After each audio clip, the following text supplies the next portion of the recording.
as I was growing up, as a young toddler, being surrounded with family and friends all the time who loved me and supported me and accepted me obviously for who I was and what I was, I didn't know and didn't even realize that I was different to everybody else. I mean, I looked different, I knew that, I'm sure I knew that, but I didn't think it was such a big deal because I knew that I was just like everybody else, just looked different.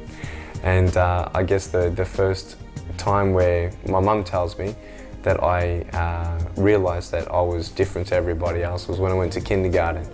And on my first day, she said I just cried and cried and cried and didn't want to go the next day because all the kids would tease me and point their finger at me and laugh at me and reject me, and I felt very much alone when I went to kindergarten. And I always had support from my parents and my family always to just know that I was special. Everybody told me, Nick, that's okay, you're just special. I didn't want to be special, you know, I wanted just to be like everybody else.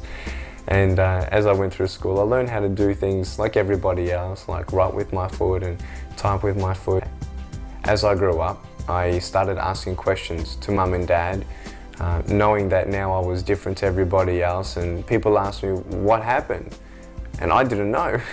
You know, I couldn't give any answers. I say, well, it just happened. I mean, we don't know. And I really got upset sometimes because there were no answers. And every time I asked my mum and dad, you know, why did this happen? And they saw the distress in my heart. They saw the frustration I had in me. And all they could say was, only God knows. Only God knows. You know, the doctors couldn't give any answers. There was no medical explanation for it.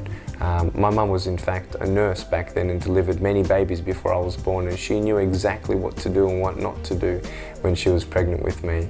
And so she took even precautions. She actually, in her testimony in my book that's coming, she actually had a premonition that something was going to happen in her first pregnancy. So she didn't even take Panadol when she was having a headache or anything like that, you know, painkillers or anything like that. So she just made sure that everything that she did was fine. And just happened. We don't know. And there were 3 ultrasounds done. And the miracle is that no one found out that I had no arms and no legs until I was actually born. So in the ultrasounds, they just thought that I was in a particular position where they just couldn't see my arms and legs, but they believed that they were there.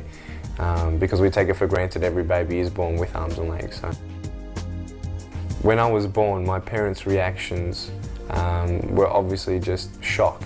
I mean, they had no warning, and everybody was saying everything was fine, and they were expecting a beautiful, you know, young, healthy boy, which they did.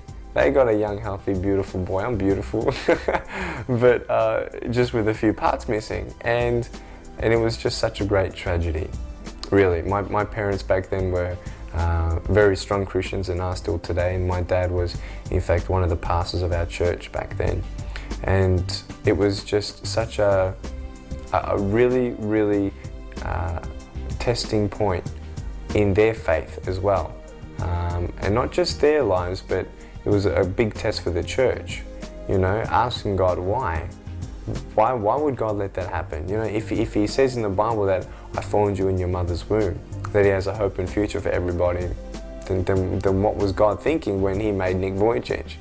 And it was just such a big thing, and to have a firstborn child or a husband and wife, it is life-changing. But even more so when they have a disability, I believe it was just something that was you know, that they just had a fear of inadequacy. You know, what are we going to do? What are we going to do with this boy? Is he going to, you know, what kind of life is he going to live? My dad actually initially thought that I was just going to die. But they found out that, no, I have everything else is working fine, and I was going to live. And they were going through many stages. Stages of denial, sometimes thinking, no, this is not happening. You know, this is just a nightmare. You know, they thought that any moment now they're going to wake up from this nightmare. And my parents went to doctor to doctor to doctor, and just tried to find out and trying to reason with this and trying to just comprehend what happened.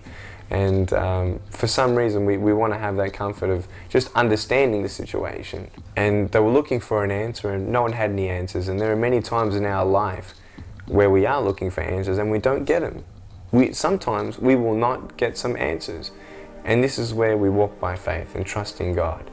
And my parents realized this, that hey, this is my son and my own flesh and blood, and God has blessed me with this child, and He's going to give me sufficient grace to raise him with wisdom, with grace, with compassion, and with love, just as if I had arms and legs.